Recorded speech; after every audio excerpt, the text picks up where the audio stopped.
3వ వచనం చదవండి. ఈ కృప విషయములోను పరిశుద్ధుల కొరకైన పరిచర్యలను పాలు పొందు విషయములను మనపూర్వకముగా మమ్మల్ని వేడుకొనుచు వారు తమ సామర్థ్యము కొలదేయగాక సామర్థ్యము కంటే ఎక్కువగాను తమంతట తామే ఇచ్చిరని మీకు సాక్ష్యం ఇచ్చుచున్నాను. ఇదియు కాక మొదట ప్రభువునకును దేవుని చిత్తం వలన మాకును తమ్ముడు తామే అప్పగించుకొనిరి. ఎంతగా చేయుదురని మేము అనుకొనలేదు. కావున తీతి ఈ కృపను ఎలాగూ పూర్వం మొదలుపెట్టెను అలాగున్న దానిని మీలో సంపూర్ణం చేయమని మేము అతను వేడుకొంటిమి. ప్రతి విషయముల్లో అనగా విశ్వాసమందును ఉపదేశమందును విశ్వాసమందు జ్ఞానమందును సమస్త జాగ్రత్త యందును మీకు మా ఎడలను ప్రేమ యందును ఎలాగ అభివృద్ధి పొందుచున్నారో అలాగే మీరు ఈ కృపయందు కూడా అభివృద్ధి పొందినట్లు చూచుకొనడి. మంచిదమ్మా, చాలా సంతోషం. చూడండి, ఇక్కడ మాసిదోనియా సంఘం గురించి రాయబడింది.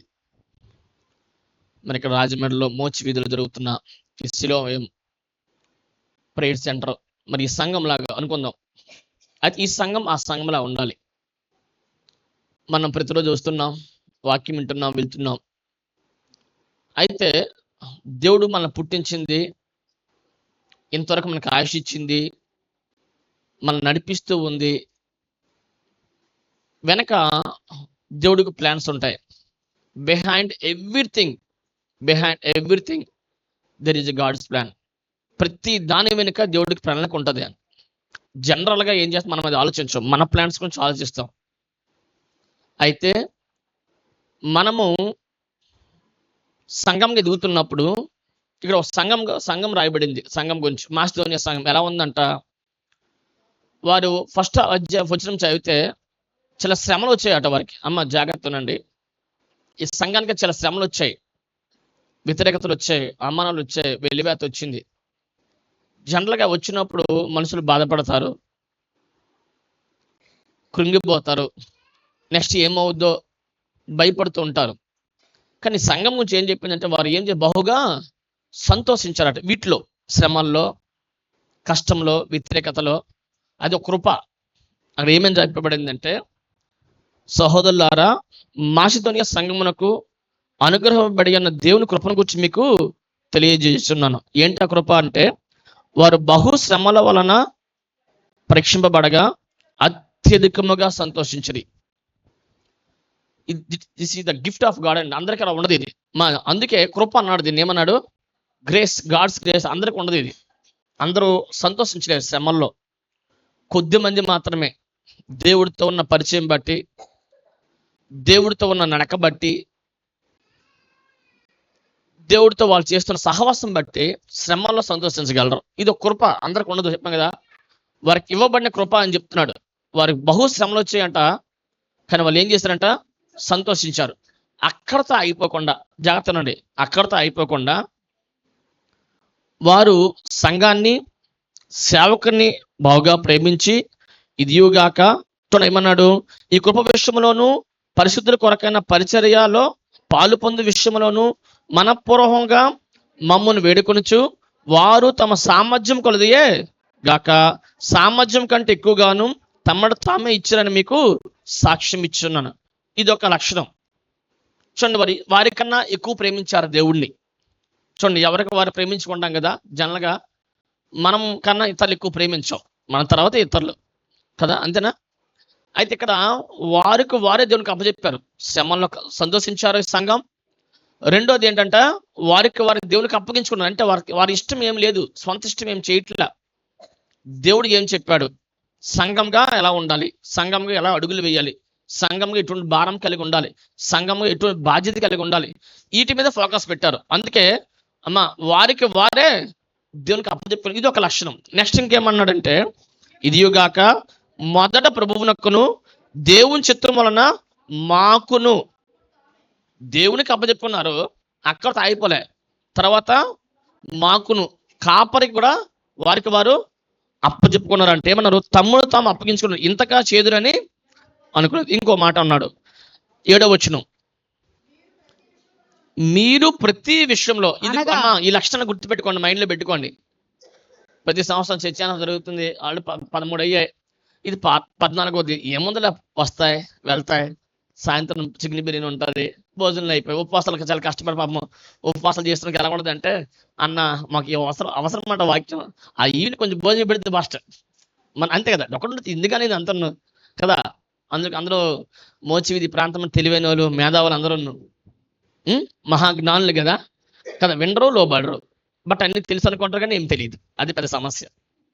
సో ఏమవుతుందంటే ఈ ఎన్నోసార్లు వాక్యాలు వింటున్నాం, సంవత్సరాలు గడిచిపోతున్నాయి, కానీ దేవుడు ఆశించేది వేరు. మన దగ్గర ఉండి మనం అడుగులు వేయవలసిన విషయాలు వేరు. వాటి మీద ఎక్కువ ఫోకస్ పెట్టరు. మా సమస్యలు పోతే చాలు, మా కష్టాలు పోతే చాలు, మా బాధలు పోతే చాలు, మేము అనుకున్న కోరికలు తీరిస్తే చాలు అని అనుకుంటున్నారు తప్ప వాటి కోసం మనం ఏం చేయాలి, చూడండి రుక్కు శ్రేష్ఠ రోజు కష్టపడి జాబ్కి వెళ్తున్నారు.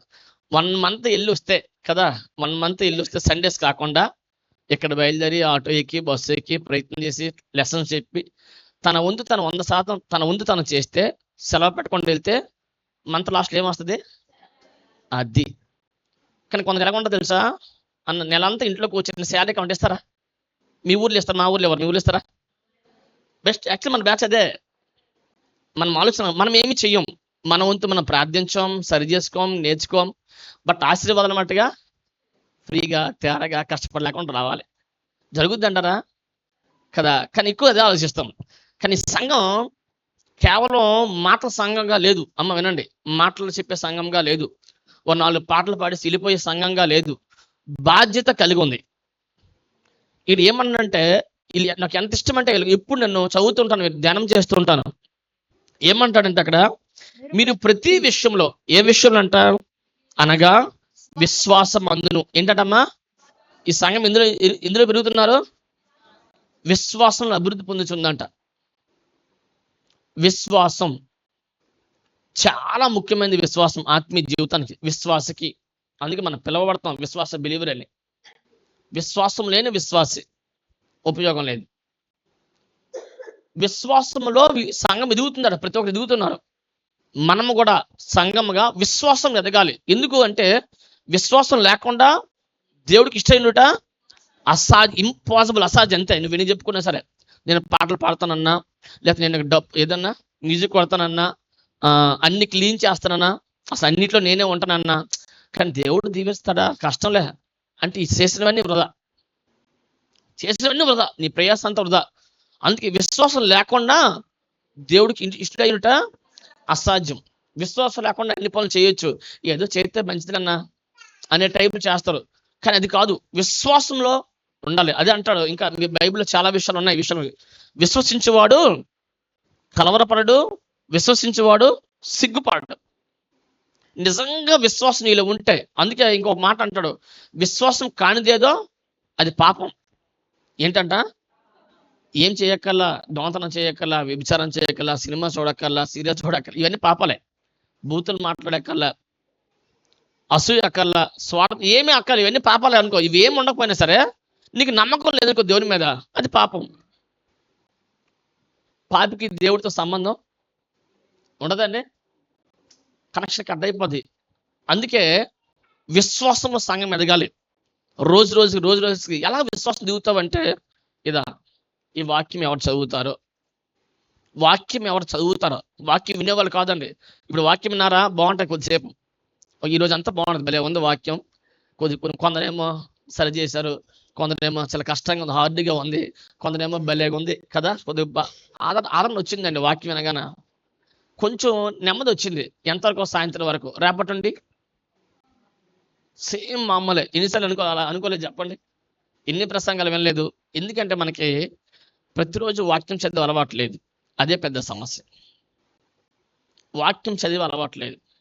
ఒక వ్యక్తి ఆత్మీయంగా ఎదగాలంటే 2 Pétరు 2 తర్వాత చదవండి, ఇప్పుడు కాదు, నేను చెప్పేస్తాను. టైం అలాగైతే నాకు ఇచ్చిన టైం సరిపోదు. 2 Pétru 2 మొదటి 2 వచనం ఉంటాయి. ఏమి విడిచిపెట్టాలో రాయబడింది మొదటి వచనం. సమస్తమైన కల్మషమును, తర్వాత ఏమన్నాడు, కపటమును, అసూయను, వేషధాన్ని అన్ని విడిచిపెట్టి కొత్తగా జన్మించిన బిడ్డ, కొత్తగా జన్మించిన కుమారుడు లేదా కుమార్తె, ఎలా ఆ కొత్తగా అప్పుడే జన్మించిన కుమార్తె ఎదగాలి. అంతే. ఏముండాలి? ఏం కావాలంట? కొత్తగా జన్మించిన బిడ్డ గురించి చెప్తాను, నా ఆత్మీయ జీవితం గురించి మాట్లాడలే. కొత్తగా జన్మించిన బిడ్డకి ఏం కావాలి ఎదుగుదలకి? పాలుగా. ఇంకేదైనా ఆప్షన్ ఉందా చెప్పండి? ఏదైనా ఆప్షన్ ఉందా? ఇప్పుడు ఇంత టెక్నాలజీ పెరిగింది కదా, ఆప్షన్ ఏమైనా ఉందా? No option. పుట్టిన బేబీకి పాలు ఇస్తేనే ఎదుగుతారు, పాల వల్ల ఎదుగుతారు. అలాగే మనం ఎదగాలంటే ఏం చేయబడ్డా అంతే, వేరే ఆప్షన్ లేదండి, వేరే ఆప్షన్ లేదు. నువ్వు ఎన్ని రోజుకి ఒక మీటింగ్ వెళ్ళు, రోజుకు ఒక మీటింగ్, ఉదయం మధ్యాహ్నం సాయంత్రం మీటింగు, తర్వాత జాంపేట ఒక మీటింగు, దానవపేట ఒక మీటింగ్, 4 మీట్లు వారంలో 24 అర్థమవుతుందా, ఇంటూ 7 లాగా తిరుగుతూ ఉండు రోజు మీటింగ్స్కి. నువ్వు ఆత్మీయ ఎదగవు. విన్నప్పుడు బాగుంటుంది, వస్తా పడుకుంటావు, మన మార్నింగ్ సేమ్. అందుకే చాలా మంది అక్కడ ఇక్కడ బైబిల్ చెప్తుంది, దురద చెవులు గెలవాలి. ఎక్కడైతే వాళ్ళకి అనుకూలంగా వాక్యం చెప్తే అక్కడికి వెళ్తారంట. వీళ్ళు ఇంకా అసలు ఎదగరు. ఇంకా ఆత్మీయ అంతే, వెళ్తారు వస్తారు బాగుంది, వాళ్ళ హృదయం వాక్యంకి వీళ్ళు మలుచుకోరు, వీళ్ళకి ఇష్టంగా వాక్యం చెప్పాలి. వీరి జీవితాలు ఎలా ఉంటాయి అంటే చెప్పాం కదా, వారి పట్ల దేవుడి ఉద్దేశం నెరవేర్చబడవు. పెద్ద పెద్ద పొందుకోలేరు. దేవుడు కృపకలి దేవుడు కనుక చిన్న చిన్న పొందుకుంటారేమో కానీ పెద్ద పెద్ద పొందుకోలేరు. చాలా అడ్లు ఉంటాయి, ఆటంకాలు ఉంటాయి. నువ్వు ఆత్మీయంగా ఎదగాలంటే ఒకటే చేయాలి, ఏంటంటే వాక్యము ప్రతిరోజు చదవాలి. అందుకే బైబిల్ చెప్తుంది, దివారాత్రుల వాక్యాన్ని ధ్యానించేవాడు ధన్యుడు, అదృష్టవంతుడు మన భాషలో. కనుక నువ్వు ఎదగాలంటే అదే చేయాలి. అందుకే విశ్వాసం పెరగాలన్నా వాక్యం చదవాలి, మనసు పెట్టి చదవాలి. టీవీ ఆన్ చేసి వాక్యం చేస్తే ఏం ప్రయోజనం లేదు. చాలా మంది అలాగే చదువుతారు కదా, టీవీ ఆన్ చేసి వాళ్ళతో మాట్లాడుతూ వాళ్ళు అక్కడ వచ్చి వంట అయిందా, సరే, మొదట అధ్యాయం 3వ వచనం, తిన్నారా, ఓకే, ఇంకేమున్నది, ఎవరి కోసం చదువుతున్నావు? నువ్వు మనస్సు పెట్టి చదివితే, శ్రద్ధగా వాక్యం వినమని చెప్పింది, శ్రద్ధగా వాక్యాన్ని ఆజ్ఞలు పాటించమంది, శ్రద్ధగా వాక్యం ధ్యానం చేస్తే నువ్వు ఆత్మ ఎదుగుతావు. ఎందుకు ఎదగాలన్నా, ఎదుగుతున్నప్పుడు బంధాలు తెగిపోతాయి, బంధకాలు తెగిపోతాయి, ఫస్ట్ అడ్డులు తొలగిపోతాయి. జాగ్రత్త. నువ్వు ఎదుగుతున్నప్పుడు విశ్వాసంతో పలుకుతావు. నీకు నువ్వు ఆత్మీయ జీవితంలో పలకలేవు, బలం సరిపోదు. ఎప్పుడైతే పలుకుతావో అడ్లు పోతాయి. అడ్లు పలకడానికి నీ బలం కావాలి. కొంతమంది అంటారు, గద్దించన్నా పోద్దంటే, గద్దిస్తే పోద్దంటవా? ఆ విశ్వాసం అంతే, వాళ్ళ విశ్వాసం అంతే. గద్దిస్తే పోద్దన్నా, మనం గద్దిస్తే ఎలా పోద్ది అంటే ఏంటి? ఆ విశ్వాసం పెరగలేదు. నువ్వు వాక్యం చదివినప్పుడు విశ్వాసం పెరుగుతూ ఉంటుంది. పెరుగుతున్నప్పుడు ఏమవుతావు, నీ మాటలో శక్తి విడుదల అవుతుంది. ఎప్పుడు విడుదల ఎవడో స్టార్ట్ అయిందో ఎదుటి వ్యక్తికి మేలు, నీ మాట వింటున్నానికి మేలు, నీకు మేలు. నువ్వు సలహా ఇస్తే వాళ్ళకి మేలు, నీకు మేలు. నువ్వు ప్రార్థన చేస్తే మేలు, ఎందుకు విశ్వాసంతో ప్రార్థన చేస్తావు, నీలో విశ్వాసం పెరిగింది. అందుకే పెద్ద సమస్య, వాక్యం చదవరు ఎవరును, లైవ్ చూస్తారు. రోజు చెప్పాను 24/7 మీరు చదవ చూడండి, నీలో బలం పెరగదు. విన్నప్పుడు బాగుంటుంది, పది భాషలు చెప్తున్నప్పుడు బాగుంది, అబ్బా బాగుంది, చాలా బాగా చెప్పారు కదా, అంతే అయిపోయి. మన మనసులో నీదే, నీ మనస్తత్వం నీదే, నీ పెరిగితనం నీదే. ఎవరైతే వారికి దేవుడు దొరుకుతాడు. ఎవరైతే బైబిల్ చదువుతారో వాళ్ళ విశ్వాసం పెరుగుద్ది. ఎవరైతే బైబిల్ చదువుతారో వారితో దేవుడు మాట్లాడతాడు, తప్పకుండా మాట్లాడతాడండి. మన దేవుడు మాట్లాడే దేవుడు. దయచేసి ఆలోచించండి. అందుకే ఈ సంఘం అట ఎలా పెరుగుతుంది, ఎందుకు అభివృద్ధి చెందుతుందట? విశ్వాసంలో. మన లైఫే విశ్వాస యాత్ర, ఇది మన జీవితం. అందుకే పౌలు ఏమంటాడు, విశ్వాసము చెప్పండి, మంచి పోరాటం పోరాడాను, విశ్వాసము కాపాడుకున్నాను. లాస్ట్ లో పెరుగుతున్న మాట మనం రేపు చూడవలసింది అదే, విశ్వాసం కాపాడుకోవాలి. నువ్వు దేవుడితో వ్యక్తిగత సహవాసం లేనప్పుడు నీలో విశ్వాసం ఉండదు. ఎలా వస్తుందంటే, ఇంకెవరో ప్రార్థన చేయాలి, ఎవరో పెద్ద పాస్టర్ దగ్గరికి వెళ్ళాలి, ఎక్కడికో పరిచయం పంచుకోవాలి, అంతే. నువ్వు అక్కడితో ఉండిపోతావు అంతే. ఓన్గా నీకు ఆ లోతులోకి ఎదగలేవు. అయితే నువ్వు విశ్వాసం ఎదగలవు. మాస్తుని సంఘము విశ్వాసములోను, తర్వాత ఉపదేశమందును, జ్ఞానమందును, సమస్త జాగ్రత్త యందును, మీకు మా ఎల్లన్న ప్రేమ యందును ఎలాగ అభివృద్ధి చెందుతున్నారో చూడండి. ఇన్ని రకాలు చెప్తున్నారు ఇక్కడ. విశ్వాసం పెరుగుతున్నారు, ఉపదేశం మంది పెరుగుతున్నారు, జ్ఞానం. ఈరోజు జ్ఞానం లేక సమస్య. బైబిల్ ఏం చెప్తుంది? నా ప్రజలు జ్ఞానం లేక నశించిపోతున్నారు. ఏం లేక? జ్ఞానం లేక. లోక జ్ఞానం చాలా ఉందండి, మీతో ఎవరు పోటీ పడలేరు. లోక జ్ఞానం గురించి చెప్పట్లేదు. ఆత్మీయ దేవుడి గురించి జ్ఞానం ఎంత ఉంది, దేవుడి గురించి జ్ఞానం ఎంత ఉంది, దేవుడి ప్రేమ నీకు ఎంత తెలిసింది, దేవుడి మనస్తత్వం ఎంత తెలిసింది, దేవుడు తలంపులు నీకు ఎంత తెలిసాయి, అసలు దేవుడి గురించి జ్ఞానం ఎంత ఉంది నీకు, దేవుడు ఎలా నడిపిస్తాడు, ఆ నడిపింపులో ఎదురవుతున్న ప్రతి సమస్యల ద్వారా ఎలా మేలు చేస్తాడు, ప్రతి సమస్య, ప్రతి కష్టము, ప్రతి పోరాటం, ప్రతి విశ్వాసకి ఎదురవుతున్న ప్రతి సవాళ్ళు కూడా వాడి తర్వాత ఆశీర్వాదాల గురించి జ్ఞానం లేదు. అందుకే ఏం చేస్తుందంటే ఆ జ్ఞానం లేక నశించిపోతున్నారు, సమస్యలు కూరుకుపోతున్నారు, వ్యతిరేకంగా మాట్లాడుతున్నారు, నెగిటివ్ పలుకుతున్నారు, ఇరికిపోతున్నారు, చిక్కిపోతున్నారు సైతానికి. అందుకే వారి జీవితంలో గొప్ప మేలు చూడలేకపోతున్నారు. జ్ఞానం మంది పెరగాలి అంటే మన బైబిలే చదవాలి. ఏం చదవాలి? బైబిల్ చదవాలి. అప్పుడు దేవుడి గురించి జ్ఞానం పెరుగుతుంది నీలో. జ్ఞానం మందును తర్వాత సమస్త జాగ్రత్త అందును. ఆత్మీయ జీవితంలో జాగ్రత్త చాలా ఇంపార్టెంట్ అండి, చాలా ఇంపార్టెంట్. మనం ఇప్పుడు అన్ని లైట్ తీసుకుంటాం. లైట్ తీసుకోవడం చాలా ప్రమాదం. దేన్నైనా లైట్ తీసుకో, కానీ ఆత్మీయ జీవితం ఇప్పుడు లైట్ తీసుకోవద్దు. ఈ భూమి మీద కష్టము, శ్రమ, బంధువులతో రిలేషను, లేకపోతే నీకు ఎదురవుతున్న చదువుల విషయంలో ఎగ్జాంపుల్ సీరియస్గా చదవండి. లేకపోతే మీకు ఎన్నిట్లో లైట్ తీసుకున్నా పర్లేదు, ఇది కొంతకాలమే ఉంటుంది మనము కొంతకాలమే. కానీ యుగాలు ఉండవలసింది ఉంది. ఆ విషయం మాట లైట్ తీసుకోవద్దు. యుగాలు ఇప్పుడున్న ఈ బిల్డింగ్స్ లేకపోతే ఇప్పుడున్న ఏది కూడా ఒక సమయానికి విడిచి వెళ్ళిపోవాలి. తక్కువ టైం మీద దగ్గర ఉంది, ఎక్కువ టైం లేదు. దేవుడు అక్కడ చాలా దగ్గరలో ఉన్నాం, చాలా దగ్గరలో ఉన్నాం. సమస్తం చెప్తున్నారు దేవుడితో సహవాసం. ఇది మనమే లాస్ట్ జనరేషన్, నెక్స్ట్ జనరేషన్ ఉండదు. అయితే ఒక సమయానికి అంత కొద్ది కాలం మనకు టైం ఉంది, కానీ యుగాలు ఉండవలసి ఉంది. మనం దాని గురించి ఆలోచించాలి, జాగ్రత్త తీసుకోవాలి. బైబిల్ చాలా జాగ్రత్త ఉంది. నిల్చున్నవాడు పడిపోకున్నట్లు జాగ్రత్త చూసుకోమన్నాడు దేవుడు. చాలా విషయాల్లో, నీ ప్రార్థన విషయంలో, ఆత్మీయ జీవిత విషయంలో నువ్వు జాగ్రత్త లేదనుకో, మిగతా ఎన్ని విషయాలు జాగ్రత్త ఉన్నా ఉపయోగం లేదు. ఎన్ని విషయాలు. ఈరోజు చాలా మంది సంపాదన మీద చాలా ఆశ, సంపాదించాలి, ఖాళీ ఉండమని చెప్పట్ల, చాలా జాగ్రత్త పడతారు. కానీ ఒక సమయానికి అనవసరం కోల్పోవాల్సి వస్తుంది. కొన్నిసార్లు పెద్ద సమస్య వచ్చో, అనుకొని వైఫల్యాలు వచ్చో, అనుకున్న ఆరోగ్య సమస్యలు వచ్చో, సంపద అంతా పోతుంది. ఈ విషయాలు జాగ్రత్త తీసుకుంటున్నాం. కానీ ఆత్మీయ జీవితంలో జాగ్రత్త తీసుకున్నప్పుడు అన్ని విషయాలు. అందుకే యోహాను యేసుక్రీస్తు దగ్గరలో ఉన్న యేసుక్రీస్తు రొమ్మును అనుకున్న యోహాను ఏమంటాడు? ప్రియుడా, నీ ఆత్మ వర్ధిల్చున్న ప్రకారము నువ్వు అన్ని విషయాల్లో సౌఖ్యంగా ఉండాలనుకుంటున్నావు. నీకు ఆశ ఉంటే ఆత్మీయ ఎదుగు, నువ్వు ఆత్మీయంగా వర్ధిల్లుతుండు, దేవుడి చిత్తం ఎదుగుతూ ఉండు. అన్ని విషయాలు నీకు సహాయం చేస్తాడు, అన్ని విషయాలు నీకు సహాయం చేస్తాడు. మరి ఆత్మీయ ఎదగాలంటే దేవునితో సహవాసం లేకుండా ఎదగవు.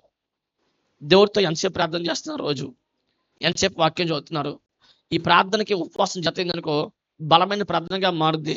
అడ్లు పోతాయి, ఆటంకాలు పోతాయి, పరిస్థితులు మారిపోతాయి, శాపం పోద్ది, దరిద్రం పోద్ది, బంధకాలు పోతాయి, విడుదల ఇస్తాడు దేవుడు తప్పకుండా. అందుకే చాలా జాగ్రత్త తీసుకోవాలి ఆత్మీయ జీవితంలో. ఇంకేమన్నాడు? మీకు మాయలున్న ప్రేమయందు విశ్వాసం పెరుగుతున్నారు, ఉపదేశం పెరుగుతున్నారు, జ్ఞానం ముందు పెరుగుతున్నారు. కానీ సమస్త జాగ్రత్తలు పెరుగుతున్నారు, అభివృద్ధి చెందుతున్నారు. మాయల్లో కూడా మీ ప్రేమ ఏమవుతుంది? రోజు రోజుకి అభివృద్ధి చెందుతుంది. మాయల్లో కూడా, కాపర్యాల్లో కూడా ప్రేమ మీలో పెరుగుతుంది. ఇంకా చూసుకోవడం, ఇంకా జాగ్రత్త పడడం, మీ వంతు మీరు చేయడం. సంఘం అలా ఎదుగుతూ ఉందంట, అలా ఎదుగుతుందంట. అది ఆత్మీయ సంఘం అంటే. ఎదుగుతూ ఉండాలి, అభివృద్ధి చెందుతూ ఉండాలి. ఎక్కడ చేస్తాం గొంగలు అక్కడ చెప్పాం కదా, వచ్చాము, ఆరాధించాము, పాటలు పాడాం, ఏదో ప్రార్థన చేసాం, వెళ్ళిపోయాం. ఆత్మీయ ఎదుగుదల లేకుండా గ్రేట్ బ్రేక్ త్రూ, గొప్ప కార్యాలు మనం చూడలేం. పెద్ద చూడలేం, చిన్న ఉంటాయి. దేవుడు ప్రేమగా దొరుకుతాయి, కానీ పెద్ద చూడలేము. చెప్తాను, మనకు కావాల్సిన పెద్దవి కుటుంబ సమస్యలు అవ్వచ్చు, ఆర్థిక సమస్యలు అవ్వచ్చు, ఉద్యోగపరంగా అవ్వచ్చు, ఇంక ఏమైనా సమస్య. ఇవి జరగాలంటే మొదట నిన్ను సెట్ చేసుకో. నువ్వు చెప్పాను, శాలరీ రావాలంటే ఏం చేయాలి? ఒక నెల కష్టపడాలి. కష్టం లేకుండా శాలరీ అంటే వస్తుందా? సేమ్ ఆత్మీయ జీవితం కూడా నీ వంతు నువ్వు ప్రయత్నం చేయి. నీ ప్రయత్నం నువ్వు చేయి, ప్రయత్నం చేయకుండా ఆశించదు. స్థిరమైన ఆత్మీయ జీవితం కలిగి ఉండు. యాకోబు పత్రిక 1:7 తర్వాత చదువుకున్నాం. మాట ఏమంటాడు? సమస్త విషయంలో మీరు అస్థిరులు కనుక మీరు ఆశిస్తారు కానీ పొందుకోరు. ఆశిస్తారు కానీ మీరు ఎందుకు పొందుకోవట్లేదంటే అస్థిరులు. ఆదివారం అలా ఉంటాం, సోమవారం అలా ఉంటాం, నచ్చితే అలా ఉంటాం, నచ్చకపోతే అలా ఉంటాం, కష్టమతో అలా ప్రార్థన చేస్తాం కదా. కొన్నిసార్లు ఒక కడుపు నొప్పి వచ్చింది అనుకోండి, తలనొప్పి వస్తే ప్రార్థన చేస్తాం. ఎలా చేస్తారు ప్రార్థన? ఎంత నిజం రోజులు చేస్తే ఎంత బాగుండదో. ఆ టైంలో ప్రార్థన మామూలుగా ఉండదు. గంట నాకు కన్నీరు వచ్చేది, గంట ప్రార్థన, గంటన్నర పిలిచినా వెళ్ళాం. ఏమైపోతాం, భయం, ఈ కడుపుని ఎక్కడికి వెళ్ళిపోద్దో, ప్రభువా నువ్వు స్వస్థ, గంట 2 గంటలు లేకుండా చేస్తాం, తగ్గిపోవాలి. ఇంక దేవుడితో మా సంబంధం లేదు, మనకు వాళ్ళు మనమే ఉంటాం. స్థిరమైన సంబంధం దేవుడితో ఉన్నప్పుడంట. అందుకే ఆత్మీయ సంఘస్థులు ఎలా ఉన్నా తెలుసా? ఇంకో మాట, రోమిల రాసిన పత్రిక 16వ అధ్యాయం, రోమా 16వ అధ్యాయం 1వ వచనం చదవండి. రోమిల రాసిన పత్రిక 16వ అధ్యాయం.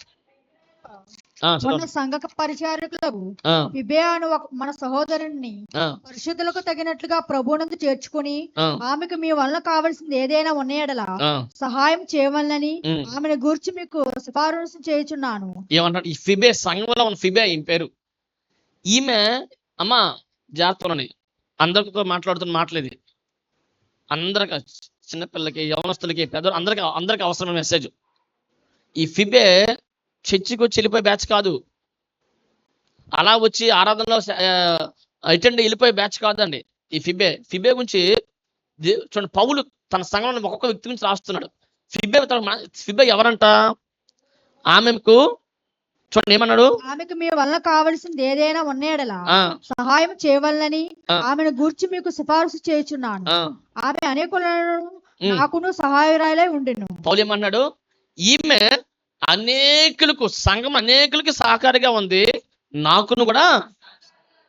ఇది ఆత్మీయ జీవితం, ఒక్కొక్క విశ్వాసం ఉండవలసిన విషయం. అందుకే పౌలు ఇంకో దగ్గర అంటాడు, ఏమంటాడు?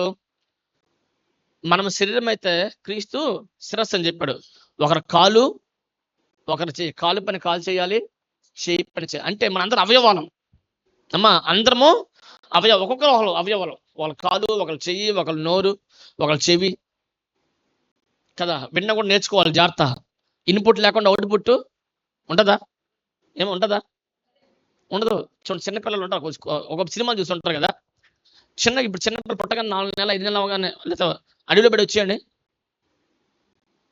మరి మాటలు వస్తాయా? ఎందురావు? అదేంటమ్మా ఎందురావు మాటలు? అడవిలో పడి వచ్చారు మీరు, మాటలు వస్తాయా? ఎందుకు రావు?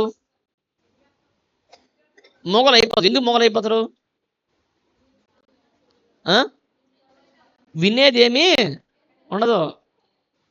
వినేస్తేనే, ఇన్కమ్ ఉంటేనే అవుట్ గోయింగ్ ఉంటుంది. మనం వినం, వాక్యం వినం, అందుకు అవుట్ గోయింగ్ ఉంటుంది. కారణం అదే, వినం, రిసీవ్ చేసుకోం. పాస్టర్ వచ్చారా, ప్రతి వస్తారు. ఎంతమంది పాస్టర్ రాదు, వస్తారు, చెప్పి వెళ్ళిపోతారు. మన భోజనం టైం అయిపోయింది కదా, 10 వెళ్ళిపోతాం. అందులోకి ఇప్పుడు ఈ ఒక్కరోజు అయిపోయి చాలు, రేపు విడుదల, నైట్కే విడుదల, రేపటి కాదు నైట్కే విడుదల.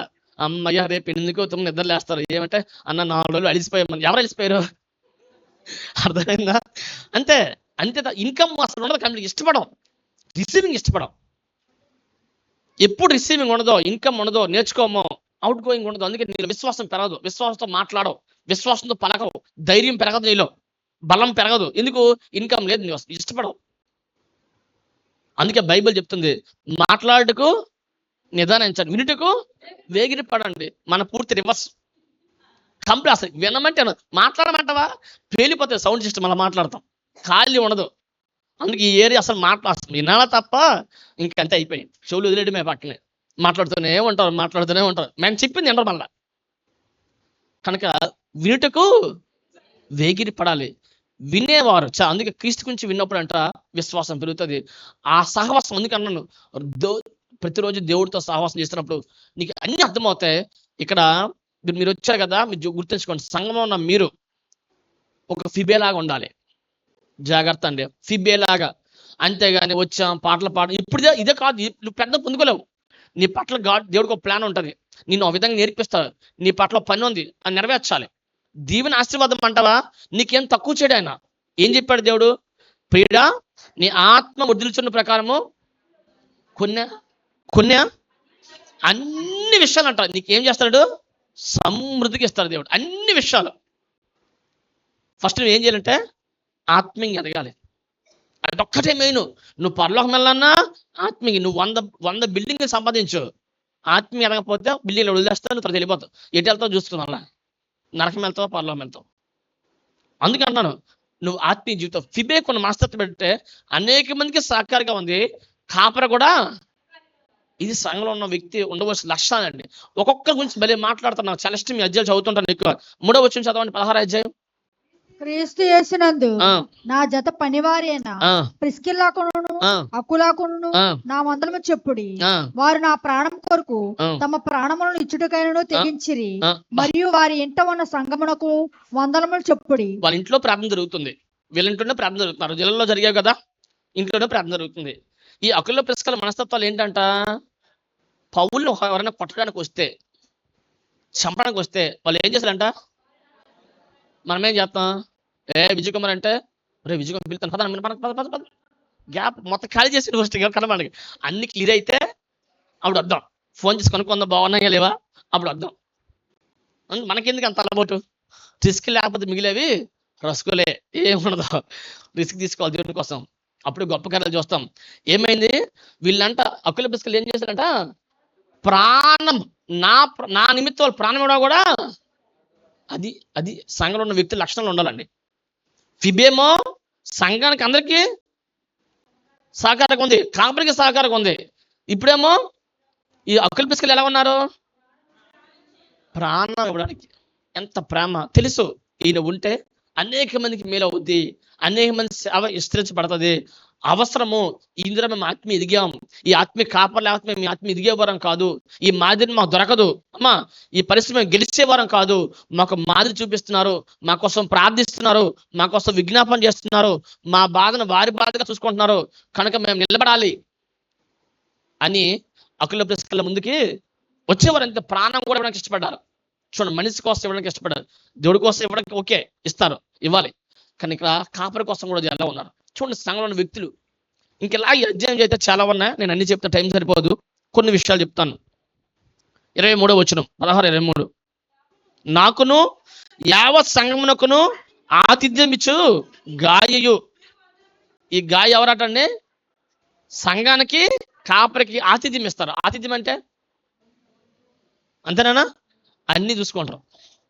గాయ స్పెషలిస్ట్, గాయ ఈ విషయంలో స్పెషల్, తన బాధ్యత అది, తనకి అప్పచిన పని అది. ఫిబేమో తనకు అప్పచిన పని, తన అకుల ప్రిస్కల వారికి అప్పచిన పని. ఇంక 16 ఇంటికి చదవండి, చాలా విషయాలు రాయబడ్డాయి, చాలా విషయాలు రాయబడ్డాయి. అందుకే చాలా సంఘం ఈ విధంగా ఎదగాలి, విశ్వాసంలో ఎదగాలి, ప్రేమలో ఎదగాలి, జ్ఞానం, ఏ జ్ఞానము, దేవుని జ్ఞానం ఎదగాలి. అలా ఎదిగినప్పుడు ఆ సంఘంతో దేవుడు ఉంటాడు, అది మీకు మేలుగా మారుద్ది, మీకున్న అక్కతలు తీర్చబడతాయి, అద్భుతాలు దేవుడు చేస్తాడు నీ కోసం నా కోసం. సంఘం అంటే ఆ బాధ్యత ఉంటుంది. అపోస్తల కాలం మీరు చదవండి, అపోస్తల కార్యాలు చదవండి, అపోస్తలు ఎలా ఉండేవాళ్ళు, సంఘం అంతా ఎంత రోషంగా, ఒకరి బాధ ఇంకొకరుగా తీసుకుండేవాళ్ళు. మా సంబంధం స్వార్థంతో ఉండేవారు కాదండి. ఈరోజు స్వార్థాలు పెరిగిపోయాయి, కానీ ఆ రోజు అలా లేదు. కాపరి ఏళ్ల బాధ్యత, సంఘం ఏళ్ల బాధ్యత, ఒకరి చెయ్యి, ఒకరి కాలు, ఒకరి కన్ను, ఒకరి నోరు, అవయవాలుగా ఉండి వారి పని వాళ్ళు చేసేవాళ్ళు. అందుకే అంత గొప్ప పరిచయం విస్తరించబడింది, అనేక మందికి మేలైంది, వారికి మేలైంది. మనం కూడా అలా ఎదగాలి. కనుక ఈ విధంగా సంఘం ఎదగాలి. ఇంకో విషయం నేను చెప్పాను కదా, ఇంకో విషయం చెప్పాను, hour God is God of restoration. God is God of మన దేవుడు పోగొట్టుకొని తిరిగి ఇచ్చే దేవుడు. అమ్మా, ఒక సంఘంలో ఎలా వ్యక్తి ఎలా ఉండాలో మీకు చెప్పాను, ఒక విశ్వాసం ఎలా ఎదగాలో చెప్పాను, సంఘం ఎలా బాధ్యత కలిగి ఉండాలో చెప్పాను. ఇప్పుడు ఇంకో విషయం చెప్తున్నాను, మన దేవుడు యొక్క లక్షణం చెప్తున్నాను, అని ఎలా రోషపడతారో చెప్తున్నాను. కోల్పోయినవి ఇచ్చే దేవుడు, అది ఏటైనా సరే, ఆరోగ్యం పోయినా, ఆస్తి పోయినా, జాబ్ పోయినా, లేకపోతే నువ్వు దాచుకుని పోయినా, సమయం పోయినా. సో సమయం కూడా వేస్ట్ అయిపోతుంది కొన్ని జీవితాలు. కొందరు అంటారు, అన్న 3-4 సంవత్సరాలు మా జీవితాలు వేస్ట్ అయిపోయిందని అంటారు. కొందరు బెడ్ మీద ఉంటారు, కొందరు ఇంకో సమస్యలో ఉంటారు, కోల్పోతారు. కోల్పోయిన కూడా దేవుడు ఇవ్వగలడు, కోల్పోయిన కూడా దేవుడు ఇవ్వాలి. ఏం చేయాలి, ఎలా, కొన్ని సందర్భాలు చూసుకోదాం. మనకి యోసేపు బాగా తెలుసమ్మా. యోసేపు తల్లిదండ్రులు బాగుంటూ అన్నలకి సహాయం చేస్తూ బతికేవాడు, మనకు బాగా తెలుసే విషయం. కానీ యోసేపు ఎలా ఉంటూ, అదే కుటుంబంలో ఉంటూ, అన్నలు మంచిలో కానప్పటికీ తన ప్రత్యేకంగా ఉన్నాడు. అన్నలతో మాట్లాడేవాడు, అన్నలతో ప్రేమ కలిగి ఉన్నాడు, బట్ తన ప్రత్యేకతను కొందరు అంటారు, ఏమన్నా కరెక్ట్ లేవంటే, మా ఇంట్లో అన్న సరిగా లేరన్నా, వాళ్ళు సరిగా లేక నేను ఎలా ఉంటాను. యోసేపు ఎలాగ ఉన్నాడు, ప్రత్యేకంగా ఉన్నా లేదా, కలిసి ఉన్నాడు, కానీ వాళ్ళు చేసేవాడు కాదు, అంతే కదా. అన్నలతో చేసేవాడు, మాట్లాడేవాడు, ప్రేమ ఉంచేవాడు, వారికి ఆహారం పెట్టేవాడు, వెళ్ళేవాడు వారి కోసం. కానీ వాళ్ళు కలిసిపోయేవాడు కాదు అన్నిట్లో. మరి ఏదైనా 17 సంవత్సరాలప్పుడు ఏమైంది? 17 సంవత్సరాలప్పుడు గోతులు వేస్తారు. మనం సింపుల్గా వెళ్ళిపోతాను, మన టైం లేదు కనుక నేను సింపుల్గా వెళ్ళిపోతాను. 17 సంవత్సరాల వయసులో గోతులు వేశారు. కళ్ళ కన్నాడట. ఆ కళ్ళ అతను చెప్పాడు. కొంత యథార్థం చెప్పినా అసూయ పడతారు.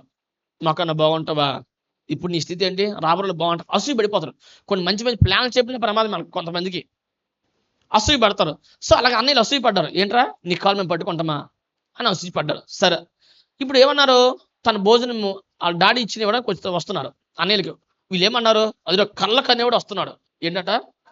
కళ్ళ కనేవాడు వస్తున్నాడు. ఇప్పుడు నేను చంపేద్దాం, కళ్ళు ఏమో ఉంటాయో. చూడండి ఎంత తెలివి తక్కువదనా.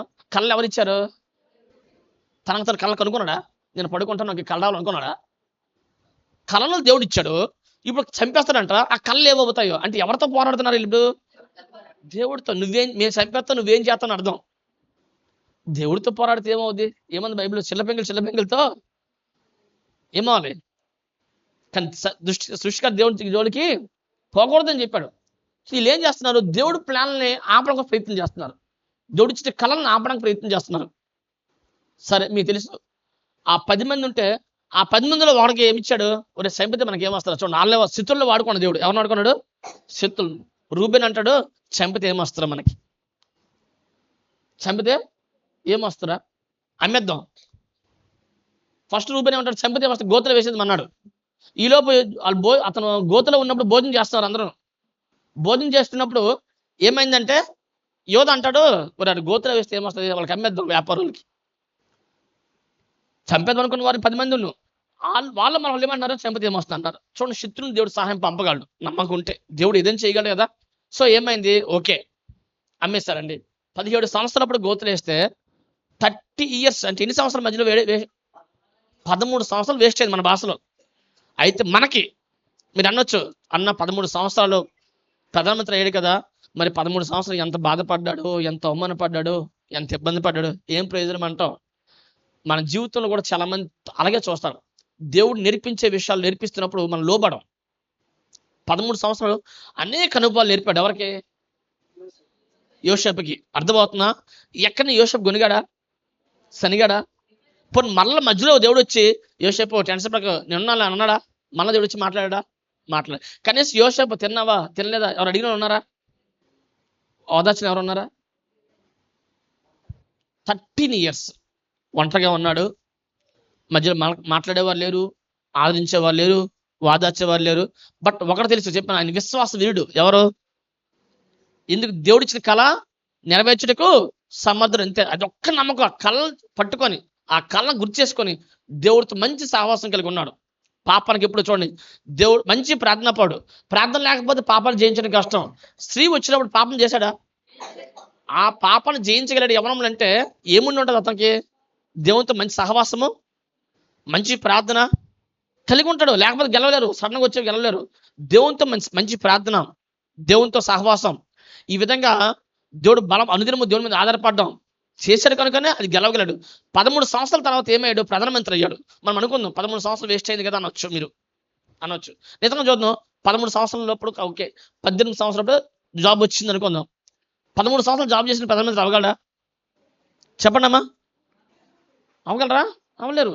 మహా అయితే 20,000 శాలరీ ఉంటే 30,000-40,000కి వెళ్తుంది అంతే. ఒక 50,000కి వెళ్తుంది, ఒక 60,000కి.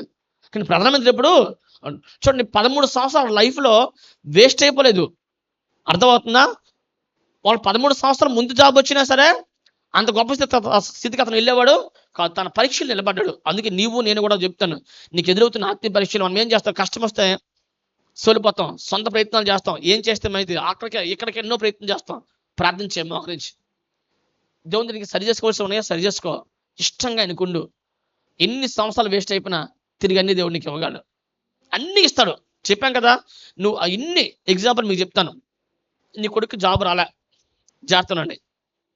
నీ కొడుకు జాబ్ రాలే, వాళ్ళ ఫ్రెండ్ జాబ్ వచ్చిందండి. నీ కొడుకు జాబ్, నువ్వు బాధపడుతున్నావు కదా. ఎవరికైనా బాధ ఉంటుంది కదా. 3 సంవత్సరాలు ఆయన తిరుగుతున్నాడు, జాబ్ రావట్లే. ఆయన ఫ్రెండ్ జాబ్ వచ్చింది, ఆయనకి 30,000 శాలరీ వచ్చింది. ఇప్పుడు 40,000 50,000 జీతం అయింది. 3 years ఎవరు? వాళ్ళ ఫ్రెండ్కి. నీ కొడుకు జాబ్ రాలే, బాధపడుతున్నావు. కానీ ఇప్పుడు ఏం చేస్తావు? దేవుడు ఏం చేస్తాడు? ఆఫ్టర్ 3 years జాబ్ ఇచ్చాడు. Salary 60,000, salary 60,000. అతనికి ఎంత 3 సంవత్సరాలు వచ్చినోడికి 50,000. ఇప్పుడు ఎవరికి ఎక్కువ శాలరీ? సంవత్సరాలు ఫుల్ అయిపోయావా? అర్థమవుతుందమ్మా? నీకు నా మాట అర్థమవుతుందా? మీ కొడుక్కి జాబ్ రాలా, చదువు పూర్తి అయిపోయింది, బాధపడుతున్నారు, ఏ జాబ్ రావట్లా. కానీ నా ఫ్రెండ్కి జాబ్ వచ్చింది, జాబ్ 25,000 జీతం, 30,000 జీతం, 3 years 50,000 వరకు శాలరీ వెళ్ళింది. బట్ నువ్వు ప్రార్థన ఉన్నావు, ప్రభా ఎందుకు రావాలని సరి చేసుకుంటున్నావు, తల్లిదండ్రులకి నువ్వు ప్రార్థన చేస్తున్నావు, తప్పే ఉండి సరి చేసుకుంటున్నావు, ప్రార్థన దిగుతున్నావు, ఆత్మీయ దిగుతున్నావు. మీ ప్రార్థన విని దేవుడు ప్రేమతో 3 సంవత్సరాల జాబ్ ఇచ్చాడు. శాలరీ ఎంత? 60,000. ఎంత అండి? మరి 3 సంవత్సరాల ముందు వచ్చినకి 50,000. ఇప్పుడు 3 సంవత్సరాలు కవర్ అయిపోయింది లేదా? ఆ 3 years ముందు మీ బాబు జాబ్ వచ్చింది, ఎంత వచ్చింది మీ శాలరీ? 50 వచ్చింది. కానీ ఎంత ఇచ్చాడు? ఇలాగ ఇవ్వగలడు దేవుడు. కోల్పోయాను, ఇంకా బాగా గుర్తుంచుకోండి. ఇలాగా ఫుల్ఫిల్ చేయగలడు, సంవత్సరాలు పూర్తి చేయగలడు, ఆయుష్ ఏదైనా సరే చెప్తాను. దేవుడు సాధ్యం, దేవుడికి అది సాధ్యం.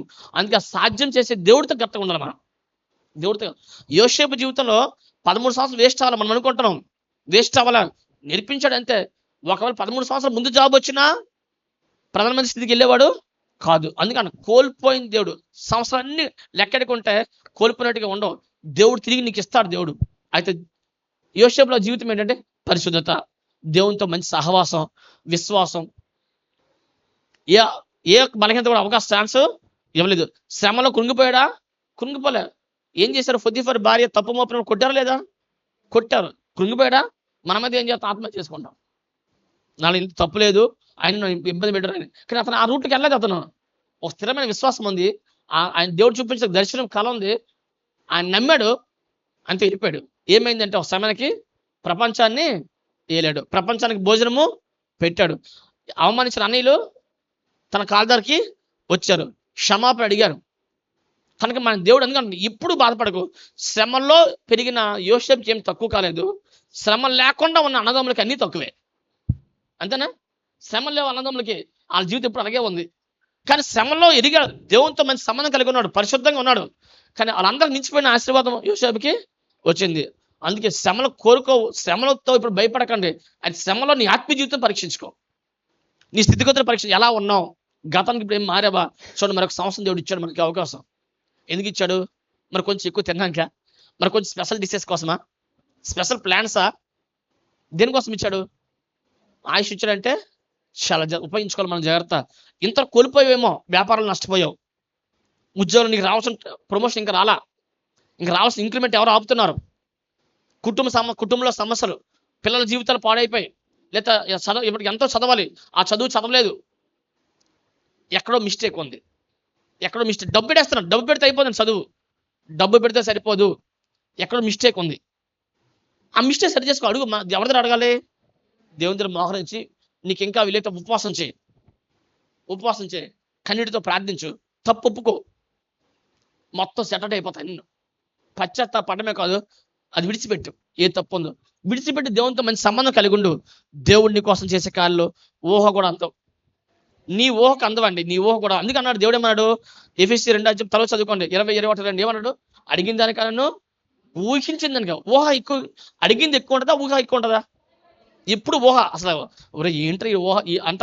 బట్ ఊహ చెప్తే మనకు ఆశ్చర్యం కాదు, ఆశకు అద్దు పొద్దు లేదంట కొంతమంది, అంతేనా? పర్లేదు, ఊహ అసలు హై లెవెల్లో ఉంటుంది కదా. ఏముంది ఊహించడానికి, ఏముంది? కానీ ఆ ఊహ కూడా ఎవరు చూస్తారు? మన తండ్రి ప్రాణం పెట్టిన యేసయ్య చూస్తారు. ఊహ కూడా చూస్తారు, జాగ్రత్త. నీ ఊహ తెలిసి నీ పిల్లల విషయంలో నువ్వు ఏం ఊహ కలిగి ఉన్నావు, నీ పిల్లలు అయితే బాగున్నావు అనే ఊహ ఉంటుంది కదా నీకు. ఆ ఊహ దేవుడు తెలుసు. కానీ ఒకటి, మరి నువ్వు ఎలా ఉన్నావు దేవునికి, అది చూసుకో, అంతే కదా. మాటలు చాలా మంది చెప్తాం, ఎన్ని మాట్లాడతాం, మహా మేధావులు మాట్లాడతాం, కానీ నీ మాటలు కాదు, నీ హృదయం దేవుడు చూస్తాడు. అది కరెక్ట్గా ఉందా? హృదయము, నీ జీవితం కోల్పోవన్నీ దేవుడు నీకు ఇస్తాడు. ఏమి కోల్పోయినా, డబ్బు కోల్పోయినా, సంస్థలు కోల్పోయినా, అవమానం పడినా, ఏమన్నాడు దేవుడు? 61:7 దేవుడు నాతో మాట్లాడిన తర్వాత దేవుడు దీవించాడు. నీ అవమానం ప్రతిగా రెట్టింపు ఘనత. యెషయా 61:7 అనమాట. యెషయా 61:7, నీ అవమానం ప్రతిగా రెట్టింపు. నీకు అవమానం ఎదురైంది, బట్ దేవుడు ఏం చేయగలండి? 2 అంతులు ఘనత దేవుడు ఇవ్వగలడు. 2 అంతులు కాదు, నీకు ఎంత అవమానమైందో అవమానంకు తగ్గట్టు కాదండి, 2 అంతులు ఘనత నీకు దేవుడు ఇవ్వగలడు. ఎప్పుడంటే దేవునితో మంచి సహవాసం కలిగి ఉండు, ఎక్కువ చెప్పేది దేవునితో మంచి సహవాసం కలిగి ఉండు. నీ వ్యాపారం, నీ చదువు, నీ పనులు అన్నీ ఇంపార్టెంట్ వద్దను, కానీ వాటికన్నా ముఖ్యం ఎక్కువగా దేవునితో సహవాసం ఎంచు. ఎందుకు? మన పరిస్థితి మార్చేది ఎవరండి? దేవుడు మార్చాలి. దేవుడు మార్చాలి కదా, దేవుడు సరిగ్గా అవకాశం ఇవ్వు. అందుకేమన్నాడు? మొదట నా నీతి నా రాజ్యాన్ని ఎదకండి, అప్పుడు అవన్నీ తెలుసు. నాకు అన్ని ఇస్తాడు దేవుడు, తప్పకుండా ఇస్తాడు. పిచ్చుకలు కొంటే మీరు శ్రేష్ఠులు కాదు, పిచ్చుకలు కొంటే ఆలోచిస్తున్నాడు దేవుడు, మన కోసం ఇంకెక్కువ ఆలోచిస్తాడు దేవుడు. అందుకే ఏమంటాడు? మత్తయి సువార్త 7వ అధ్యాయం ఏమంటాడు దేవుడు?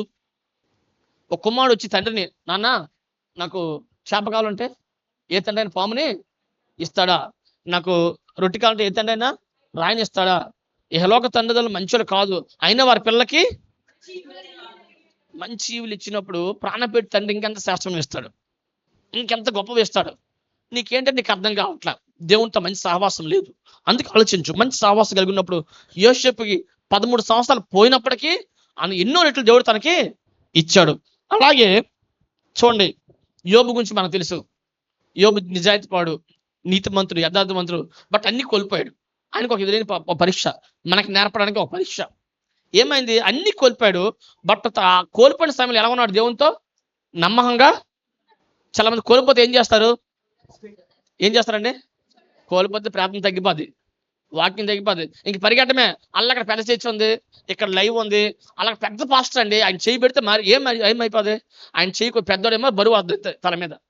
నీకు ఆత్మీయస్థితి లేకుండా రోజు ప్రార్థన చేసి ఉపయోగపడుతుంది నీకు. నువ్వు ఆత్మీయ ఆరట్లా, అర్థమవుతుందా? నువ్వు ఎన్ని తిరిగినా, చాలా మంది చెప్పు కదా, అక్కడ ఇక్కడ ఎక్కడెక్కడో ఎన్నో తిరుగుతావు, ఏముండదండి, ఏముండదు. సరైన సంబంధం దేవునితో కలిగి ఉన్నప్పుడు నువ్వు ఉన్న చోట దేవుడు దీవిస్తాడు, నువ్వు ఉన్న చోట నీ పరిస్థితి మారుస్తాడు. యోబు జీవితం ఏమైందంటే శ్రమలో సనగలేదు, తప్పు మాట్లాడలే. 2వ అధ్యాయం 3వ వచనం చెప్తే ఏమంటారు తెలుసా? అక్కడ యోబు ఇన్ని శ్రమల తర్వాత నిలకడగా ఉన్నాడు దేవుడి మార్గాల్లో, ప్రార్థనలో, వాక్య భాగంలో, దేవునితో సహవాసంలో నిలకడగా ఉన్నందుకు దేవుడు ఏం చేశాడంట? పరీక్షించుకోండు, చెక్ చేసుకోండు, ఖచ్చితంగా నిలబడ్డాడు. తన ప్రేమ అంతా దేవునికి అప్పచెప్పాడు. ప్రాణం కన్నా దేవుడిని ఎక్కువగా ప్రేమించాడు. ఏం చేశాడు దేవుడు? అంతగా ప్రేమిస్తే ఏమైనా నష్టపోయాడా? ఏమైనా కొదువుతో ఉంచాడు దేవుడు? ఎన్నంతలు ఇచ్చాడు దేవుడు? 42:10 ఏమంటది? 2 ఆశీర్వాదం. అంటే కోల్పోయింది మనలో వచ్చిందా? అంతే. దేవుడు కోల్పోయింది ఇస్తాడు, చెప్తాను కదా. ఆయన ఇవ్వగలడు, ఆయన మాత్రమే ఇవ్వగలడు. అయితే ఒకటి, ఆ కోల్పోయింది ఇవ్వాలంటే నీవు జాగ్రత్త. నువ్వు ఖచ్చితంగా దేవుడి కోసం సిద్ధపరచుకో, నీ హృదయాన్ని సిద్ధపరచుకో, నీ మనసును సిద్ధపరచుకో, నీ ఆత్మీయ జీవితాన్ని సరి చేసుకో. ఎక్కడ పడిపోతున్నావో రోజు ఆదివారం బాగుంటావు, ప్రార్థన చేసిన బాగుంటావు, వాక్యం బాగుంటావు, ఇంటికి వెళ్తే ఎలా ఉంటున్నావు? ఇంటికి వెళ్ళిన తర్వాత మన సీరియాలు, మన సినిమాలు, మన గొడవలు, మన ఇంట్లో ఉండిపోతున్నాం. అందుకే దేవునితో సావాసం ఎదగట్లేదు మనం, అందుకే గొప్ప వాటిని పొందుకోలేకపోతున్నాం. మనసు పెట్టి ప్రార్థన చేయి, మనసు పెట్టి దేవుడు ప్రభా నీవు తప్ప నాకు దిక్కులేదని చెప్పు. తప్పులే ఉంటే ఒప్పుకో. ఏమంటాడు చూడండి, 66వ కీర్తన 18వ వచనం. 66:18. 66వ కీర్తన 18వ వచనం. లక్ష్యం చేసినలా ప్రభువు నా మన వినకపోయాను. ఏమంటున్నాడు దేవుడు అక్కడ? నా హృదయంలో, నీ హృదయంలో పాపం ఉంటే ప్రార్థన వినడు. అది బైబిల్ చెప్తుంది. భూమి ఆకాశం గతించినా నా మాటలు సున్నాని పొల్లైనా తప్పదా? ఇది తప్పదు. అలాగే నువ్వు ఖచ్చితంగా ఉన్నప్పుడు కోల్పోయింది 2 తెస్తున్నాడు, తప్పదురా? అది తప్పడు. ఇది తప్పడు. దేవుడు మాట తప్పడండి. అందుకే మన దేవుడు చెప్పాం కదా, కోల్పోయి తిరిగి పోగొట్టుకున్నవన్నీ, ఆస్తులు అవ్వచ్చు, ఉద్యోగాలు అవ్వచ్చు, ఆరోగ్యం అవ్వచ్చు, సమయం అవ్వచ్చు, అన్నీ తిరిగిస్తాడు దేవుడు, ఇవ్వగలడు. ఆయన మాత్రమే ఇవ్వగలడు. మనకు తెలుసు. చూడండి, యోబు జీవితంలో కోల్పోయినవన్నీ ఏం చేశాడు దేవుడు? అవి మాత్రమే కాకుండా 2 దేవుడు ఇచ్చాడు. ఏంటంటే ప్రాణం కన్నా దేవుని ఎక్కువ ప్రేమించాడు. కారణం అది. పరీక్షలు నిలబడ్డాడు. వెనకడికి ఎప్పుడు ఎక్కడా వేయలేదు, సనగలేదు, గొనగలేదు, వ్యతిరేకంగా మాట్లాడలే. పరీక్ష అన్నింటిలో ఖచ్చితంగా నిలబడ్డాడు. ఏమంటాడు? నేను చనిపోయాను, నా దేవుని కోసం ఎదురు చూస్తాను అంటాడు, నా దేవుని కోసం నమ్మకం ఉంటాను అంటాడు. అలా ప్రేమించాడు కనుక ఆ ప్రేమను మెచ్చి దేవుడు ఏం చేశాడు? 2 ఇలా శోధన వచ్చింది, స్నేహితులు ఇబ్బంది పెట్టారు, అంటే నిలబడ్డాడు, దేవుడిని మెప్పించాడు. 2 ఆశీర్వాదం పొందుకోండు. కోల్పోయిందంతా ఇవ్వడమే కాదు, డబుల్ ఇచ్చాడు. యోసేపు గురించి మనం చెప్పాం. 13 సంవత్సరాలు మన భాషలో కోల్పోయాడు, బట్ 13 సంవత్సరాలు జాబ్ వచ్చిన ఆ స్థితిలోకి వెళ్ళలేడు. ప్రధానమైన స్థితి దేవుడు ఇచ్చాడు. చూడండి, ఏదైనా చేయగలడు, ఏదైనా మన దేవుడు చేయగలడు. 1 సమూయేలు 30వ అధ్యాయం. 1 నుండి చదవండి. మొదటి సమూయేలు 30 నుండి. జనులను మూడో దినమందు సిక్లాగు నుండి వచ్చిరి. అంతలో అమాలేకీయులు దండెత్తి దక్షిణ దేశం మీదను సిక్లగు మీదను పడి కొట్టి దానిని తగులబెట్టి గనులనేమి అల్పులనేమి అందులో ఉన్న ఆడువారందరికీ చెరపట్టుకొని చంపక వారిని తీసుకొని వెళ్ళిపోయిండిరి. దావీదును అతని జనులను పట్టణములకు వచ్చి అది కాల్చబడి ఉండుటయు తమ భార్యలను కుమారులను కుమార్తెలను చెరలోనికి కొనిపోబడి ఉండుటయు చూచి ఇక ఏడ్చుటకు శక్తి లేకపోయినంత బిక్కరగా ఏడ్చిరి. యజ్రెయేలీయుడైన అహీనోయను 6వ వచనం కూడా చదవండి డైరెక్ట్గా. దావీదు మిక్కిలి దుఃఖపడెను. మరియు తమ తమ కుమారులను బట్టి కుమార్తెలను బట్టి జనులందరికీ ప్రాణం విసుకునందున రాళ్లు రువ్వి దావీదును చంపుతూ రండని వారు చెప్పుకొనగా దావీదు తన దేవుడైన యెహోవాను బట్టి ధైర్యం తెచ్చుకొనెను. పిమ్మట దావీదు ఎఫోదు తెమ్మని యాజకుడు అహీమెలెకు కుమారుడైన అబ్యాతారుతో చెప్పగా అబ్యాతారు ఎఫోదును దావీదునొద్దకు తీసుకొని వచ్చారు. నేను ఈ దండును తరిమిన ఎడల దాన్ని కలుసుకొందునా అని యెహోవా యొద్ద దావీదు విచారణ చేయగా. చాలు చూడండి, ఇక్కడ ఒక పెద్ద సమస్య వచ్చింది దావీదుకి. దావీదు లేని సమయంలో దావీదుతో పాటు ఉన్న సైనికులు లేని సమయంలో అమాలేకీయులు వచ్చారు, శత్రువులు వచ్చారు, అందరిని తీసుకెళ్ళిపోయారు. పిల్లలు తీసుకెళ్ళిపోయారు, ఆస్తుపాస్తులు ఆడున్న వస్తువులు తీసుకెళ్ళిపోయారు, భార్యలు తీసుకెళ్ళిపోయారు, అన్ని తీసుకెళ్ళిపోయారు. ఆ సిక్లగు పట్టణం కాల్చేశారు. కాల్చినప్పుడు ఏమైంది, మనం వస్తే మొత్తం అగ్ని కనబడుతుంది, పొగ కనబడుతుంది. వచ్చి చూస్తే ఎవరు లేరు, వాళ్ళ భార్యలు లేరు, పిల్లలు లేరు, ఆస్తులు ఏమీ లేవు. అందరూ ఎంతగా ఏడ్చారంట, ఏడ్చుటకు శక్తి లేనంతగా ఏడ్చారు. ఓకే, ఏడ్చిన తర్వాత దావీదు ఏం చేశాడు, దేవుని దగ్గర ప్రార్థన విచారం చేశాడు. ఎవరిని బట్టి ధైర్యం తెచ్చుకోండు, దేవుణ్ణి బట్టి. గుర్తుంచుకో, మనకు కూడా ఎవరిని బట్టి ధైర్యం అంటే దేవుని బట్టే. నీ జ్ఞానం బట్టో, ఉన్న జాబ్ బట్టో, వ్యాపారం బట్టి నమ్మలేం. ధైర్యం సరిపోదు మనకి భవిష్యత్తు గురించి. దేవుడు బట్టే ధైర్యం ఉన్నది. దేవుడే ఇస్తాడు, దేవుడే పరిస్థితి మారుస్తాడు. నీకు ఎప్పుడు ధైర్యం ఉంటుంది అంటే, ఇంత ఫస్ట్లో చెప్పాను మీకు, దేవుళ్ళు ఎదుగుతున్నప్పుడు ఇక ధైర్యం వస్తుంది, లేకపోతే ధైర్యం రాదు నీకు. నువ్వు ఆత్మ ఎదుగుతూ ఉంటేనే ఆ ధైర్యం ఉంటుంది. ధైర్యంగా పలకగలవు, ధైర్యంగా మాట్లాడగలవు, ధైర్యంగా ప్రార్థన చేయగలవు, ధైర్యంగా ఉండగలవు. లేకపోతే నీకు ధైర్యం సరిపోదు. మాటలో వచ్చే ధైర్యం వేరు. సో ఎప్పుడైతే ఎందుకు దేవుని బట్టి ధైర్యం తీసుకున్నావు, ఎందుకు దేవుని బట్టి ధైర్యం వచ్చిందని దేవుడు మనస్తత్వం దావీదుకి బాగా తెలుసు. ఏం చేయగలడు దేవుడు, ఇప్పుడు నష్టమో చేయడు, అవసరం కోల్పోయింది మరలా దేవుడు తిరిగి ఇవ్వగలడని ధైర్యం ఉంది. ఎవరికి? దావీదుకి. ఎవరిని బట్టి ధైర్యం? దేవుని బట్టి. నేను బలవంతుని కదా, నేను యుద్ధం సూర్యుని కదా, నేను యుద్ధం చేసి తీసుకురా అనే ధైర్యం లేదు అతనికి. తన బట్టి తన ధైర్యం లేదు, కానీ దేవుని బట్టి ధైర్యం ఉంది. ఎవరికి? దావీదుకి. అందుకే దావీదు దేవుని దగ్గర ధైర్యం తెచ్చుకొని ప్రార్థించాడు, ప్రభువా నేను వెళ్తే అవుద్దా? దేవుడు ఏం చెప్పాడు? వెళ్ళాడు. సో ఏమైంది, వెళ్ళిన తర్వాత సందర్భం మీకు తెలుస్తుంది, సింపుల్గా చెప్పేస్తాను, టైం అయిపోతుంది కదా. అక్కడికి వెళ్ళేసాను, వాళ్ళు ఫుల్ తాగి ఆ వస్తువులు పట్టుకుని ఏం చేస్తున్నారు, ఎంజాయ్ చేస్తూ ఉన్నారు. అప్పటికే చుట్టూ రాజ్యాల దగ్గరికి వెళ్ళి, అనేక ప్రాంతాలకు వెళ్ళి ఆ రాజ్యాలు జయించి వాళ్ళ దగ్గర తీసుకొచ్చారు. బంగారాలు, వెండులు, రకాల వస్తువులు తీసుకొచ్చారు. ఆయన తీసుకొచ్చి చివరిలో ఈ రాజ్యం మీద, ఈ యొక్క సిగ్నల్ మీద దాడి చేశారు. ఇప్పుడు అవన్నీ ఉన్నాయి, ఇది కూడా ఉంది, మొత్తం అన్ని ఒక దగ్గర ఉన్నాయి, అన్ని మొదలు రెడీగా ఉన్నాయి. ఇప్పుడు ఏమైంది, దావీదు వెళ్ళాడు, అందరిని చంపిస్తారు, కొంతమంది పారిపోయారు. ఇప్పుడు అదంతా ఏమైపోయింది, దావీదు వంతు, దావీదు స్వాధీనము అయిపోయింది. తన మాత్రమే కాదండి, తన పొగట్టుకున్నదే కాదు, అనేక రాజ్యాలను తెచ్చాడు కదా, అదంతా ఈయనకి వచ్చింది. కోల్పోయింది కొంత, తిరిగి వచ్చింది చాలా ఎక్కువ. అంటే ఆ చాలా ఎక్కువ రావడం కోసం ఈ శ్రమ దావీదుకి వచ్చింది అనుకోవాలి. అర్థమవుతుందా? శత్రులు ఎక్కడో తిరిగి మన చూడు చాలా మంది చూస్తాం, దొంగోడు వాళ్ళ ఇంటి దగ్గర వీళ్ళ బాగా దొంగలించి మన ఇంట్లో పడి వెళ్ళిపోతే ఎలా ఉండదు? సేమ్ అలాగే ఉందాడ, అంతే కదా. అన్ని రాజ్యాలకు వెళ్ళారు, అన్ని దోచుకున్నారు, వచ్చి వీళ్ళకి అప్పగించారు. దావీదు కోల్పోయిన దానికన్నా తిరిగి పొందుకున్నది. మధ్యలో ఏం జరిగిందంటే దావీదు ప్రార్థన చేశాడు. ఏం చేశాడు? ప్రార్థన లేకపోతే పొందుకోలేవు. చెప్తాను, గుర్తుంచుకోండి. నువ్వు ప్రార్థన చేస్తేనే దేవుడు నీకు ఇస్తాడు. నువ్వు ప్రార్థన పర్వాలవా, ప్రార్థన పౌడువా, ప్రేయర్ వారియర్వా, చూడండి, ఇప్పుడు లాస్ అయినా అంతకు ఎన్నో రెట్లు నువ్వు తిరిగి పొందుకుంటావు. నీకు ఈ ప్రార్థన చేసే లక్షణం లేదనుకోండి, ఆ ప్రార్థనకి బలం చేకూర్చేది ఉపవాసం. ఎప్పుడైతే నువ్వు ప్రార్థన ఉపవాసం చేస్తావో, నువ్వు గతంలో కోల్పోయిన కూడా నీకు దేవుడు ఇస్తాడు. గతంలో కోల్పోయినవి గుర్తుంచుకోండి. గతంలో ఇప్పుడే కాదు, ఈ రోజు కోల్పోయిన నేను కాదు, నువ్వు గతంలో కోల్పోయిన దేవుడు తీసుకెళ్ళగలడు. అందుకే ఏమంటాడు, అందుకే అంటాడు, నువ్వు ప్రార్థిస్తే యోబులాగా రోషంగా శ్రమల్లో కష్టంలో పడిపోకుండా నిలబడితే రోషంగా దేవుని కోసం, యోసేపులాగా పరిశుద్ధంగా ఉండి ఆయన వాగ్దానం పట్టుకొని ముందుకెళ్ళగలిగితే కోల్పోయిన దేవుడు నీకు ఇస్తాడు. అందుకే యోబేలు గ్రంథం 2:25 వచనం. యోబేలు 2:25. యోబేలు 2:25.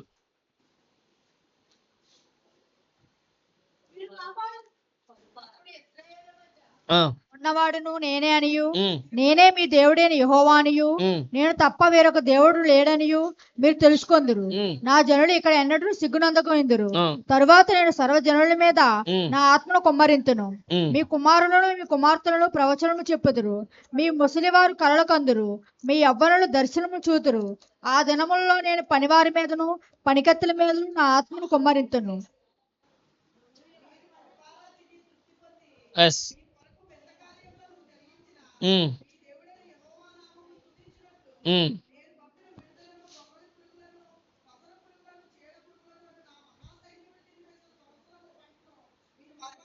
ఏమన్నాడు దేవుడు? ఏమి తిన్నాయంట? చీడ పురుగులు, పసర పురుగులు, గొంగళ పురుగులు, మిడతలు, 4 రకాల పోయాయి. 4 రకాల పురుగులు వచ్చి పంట తినేసాయి. అంటే కోల్పోయారు, వీళ్ళు కోల్పోయారు. కానీ కోల్పోయిన దేవుడు ఏమన్నాడు? కోల్పోయిన పంటను మరలా మీకు ఇస్తాను. చాలా జాగ్రత్త. కోల్పోయిన పంటను మరలా ఇస్తాడు. కోల్పోయిన సంవత్సరాలు మరలా నీకు ఇస్తాడు. కోల్పోయిన ఆశీర్వాదాలు దేవుడు నీకు మరలా ఇస్తాడు. కోల్పోయిన ఆ రోజులు ఉన్నాయి, సంతోషకరమైన రోజులు ఉన్నాయి కదా, బాధతో అనారోగ్యంతో బెడ్ మీద ఉండి లేదా హాస్పిటల్లో ఉండి కొన్ని నెలలు కొన్ని సంవత్సరాలు కోల్పోయావు, డబ్బు కోల్పోయావు. నీకు నువ్వు సెటిల్ చేసుకుంటే, నీ మనసు దేవుని దగ్గర యథార్థంగా నిలబెడితే, తప్పును ఒప్పుకొని నీ మనసు ఇందా చెప్పా కదా, నీ హృదయంలో పాపం ఉంటే దేవుడు ప్రార్థన వినడు. అందుకే నువ్వు ప్రార్థన పాపం విడిచిపెట్టి, పాపం అంటే ఏంటి? ఆజ్ఞ అతిక్రమమే పాపం. అర్థమవుతుందా? వ్యభిచారం, దొంగతనం, మర్డరు అవి ఎలాగ పాపాలే, అవి ఎలాగ అంత చేయరు కదా. కానీ చిన్న చిన్న పట్టించుకోరు, అవి ప్రమాదం. చిన్న చిన్న విషయాలు కట్టకుండా చర్చికి టైంకి రమ్మంటే రారు. పాస్టరు నిన్నెవరు వాక్యం స్టార్ట్ చేయరు, పర్లేదు తెలుసు, ధైర్యం. అర్థమవుతుందా? లేదా టైం ఇస్తామంట, కుదిరితే లాస్ట్ దీనికి వస్తా ప్రార్థనకి. ఆ ప్రార్థన మీకు రాదు, ముందే చెప్పేస్తాను. నేను ఇన్కమ్ లేకుండా అవుట్ గోయింగ్ ముందే చెప్పాను. నువ్వు వాక్యం వినకుండా నీకు ఆశీర్వాదం రాదు. నువ్వు వాక్యం వింటే నీకు సరి చేసుకుంటావు. ఆ టైంలో పశ్చాత్తాపడతావు కదా, ఆ పశ్చాత్తాపడతా ప్రార్థన చేస్తారా తర్వాత, అప్పుడు నీకు వస్తుంది ఆశీర్వాదం. నువ్వు డైరెక్ట్గా వచ్చి ముట్టేది అంటే ఏం ముట్టాలి? డైరెక్ట్గా వచ్చేస్తావు ప్రార్థన. అందుకే వాక్యం విన్నప్పుడు ఏమవుతుంది, నువ్వు అందుకు వినాలి, జాగ్రత్త అని చెప్పాను. వాక్యం విన్నప్పుడు నీలో పశ్చాత్తాపం, ఆ మార్పు, ఆ ధైర్యం. కొన్నిసార్లు వాక్యం విశ్వాసం పెంచుకుంటాయి, ఆ విశ్వాసం పలుకుతావు, పరిస్థితులు మారిపోతాయి అంతే. అందుకే విశ్వాసం కూడా ఎదగాలి. విశ్వాసంతో ప్రార్థన చేస్తావు అనుకో, అందుకే ఆ విశ్వాసం కానిదేదో అదే పాపం. నువ్వు ప్రార్థన చేస్తున్నావు, ధైర్యం లేదు, జరుగుద్ది అంటావా అంటే అది జరగదు. ఆ జరుగుతుంది అని నమ్మేంత విశ్వాసం నేను పెరగాలన్నా నువ్వు వాక్యం వినాలి, వాక్యం చదవాలి, దేవునితో సహవాసం రావాలి, ఉపవాస ప్రార్థన అలవాటు చేసుకోవాలి. పౌలు ఏమంటాడు? తరచు నేను ఉపవాసం అంటాడు. ఏమంటాడు? పౌలుని అంటాడుకే తరచు ఉపవాసం అంటండి. పౌలు ఎవరో మనల్ని అంటాడా? 3 సార్లు పరలోకం వెళ్ళి వచ్చాడు, అంతేనా? యేసు టైంలో ఏ అద్భుతాలు చేశారు జరిగాయో, పౌలు టైంలో ఏ అద్భుతాలు జరిగాయి. దేవుడితో మాట్లాడే వ్యక్తి, అద్భుతాలు కొరత లేకుండా అటువంటి వ్యక్తి ఏం చేస్తాడు? తరచు ఉపవాసం అంటాడు. ఆయనకి ఉపవాసం అయితే మనకి ఎంత అవసరం చెప్పండి కదా. మన కడుపులో నీళ్ళు కడుపులోనే ఉండాలి. చాలా మంది చెప్తారు కదా, మా ఏర్లు అంటారు, ఈ ఏర్లు ఏమో తెలియదు కదా, గాదిలో గోదావరి గింజలు గోదావరిలో ఉండాలి, అంతేనా? గోదావరిలో ధాన్యం గింజలు అంటారా? ఆ ధాన్యం గింజలు గోదావరిలో ఉండాలి. గోదావరి అంటే కొట్టల్లో ఉండాలి. కానీ పిల్ల మాత్రం అవుద్దా? మీ ఊర్లో అవుద్దా? అవుద్దా? అవేం తరగాలి, మనవడైనా తరగాలి, అంతే కదా. అవి బాగా తరిగించి బాగా భోజనం పెడితే మనం లావు అవుతాడు. అవి అలాగే ఉండాలంట, మనం లావు అవ్వాలంట, కుదరదు కదా. అలాగే నీ ఆత్మీయ జీవితం కూడా అయితే నువ్వు ప్రార్థన లేకుండా, ఉపవాసం లేకుండా, సమర్పణ లేకుండా, పశ్చాత్తాపం లేకుండా, పరిశుద్ధం లేకుండా అద్భుత కార్యాలు జరగాలి, గొప్ప గొప్ప కార్యాలు జరిగి నువ్వు ఎక్కడ తిరిగినా నేను చెప్తాను అది తాత్కాలికం తప్ప ఉపయోగం ఉండదు. నువ్వు ఖచ్చితంగా శిక్షకి టైంకి వచ్చి నువ్వు దేవుడు వాక్కు విని సరి చేసుకొని ప్రభువా అంటే నీతో దేవుడు మాట్లాడతాడు. దేవుడికి ముద్దు బిడ్డలు ఎవరు? ముద్దు బిడ్డలు ఎవరు దేవుడికి ఉన్నారా?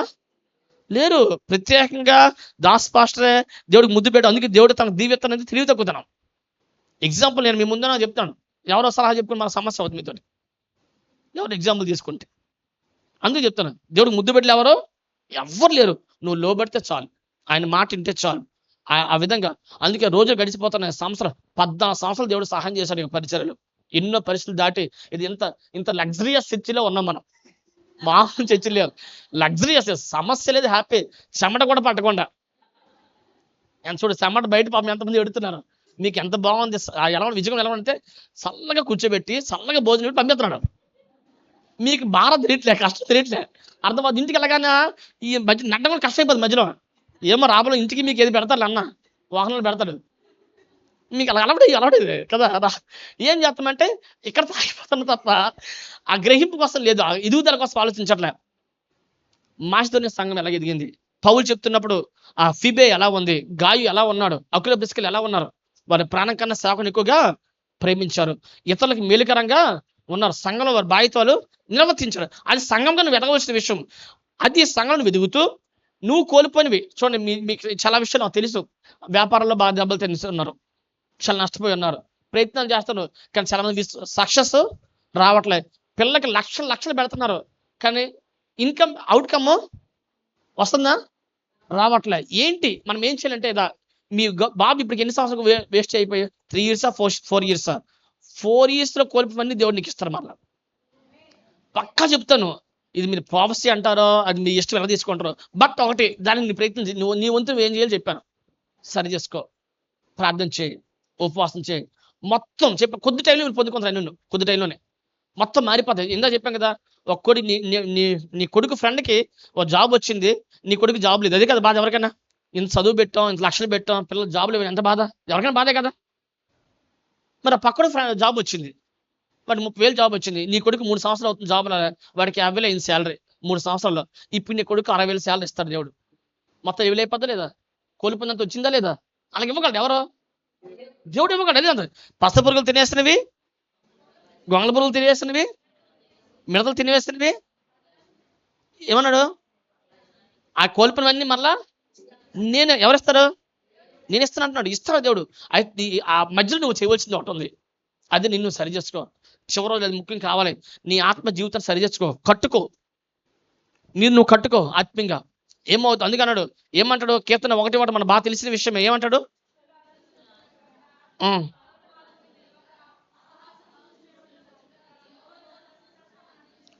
చేయకూడమే 3 చెప్పాడు. ఏమేమి చేయకూడదో చెప్పాడు, ఏం చేయాలో చెప్పాడు. ఏం చేయాలి? యెహోవా ధర్మశాస్త్రం దివారాత్రంలో ధ్యానిస్తూ ఉంటే నేను తీసుకెళ్ళి ఎక్కడ పెడతాడంట?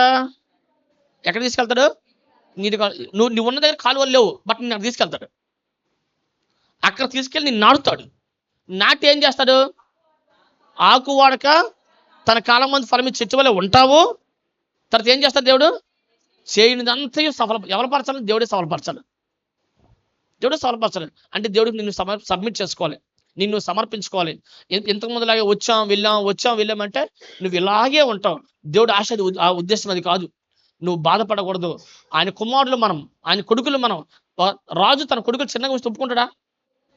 ఆయన కుమారులు మనం చిన్నగా ఉండ, మనకు వైఫల్యాలు, మనకు వాటములు, ఇవి దిగులు ఉండడానికి వీల్లేదు. తన కుమారులు ఉండడానికి ఇష్టపడ్డ దేవుడు.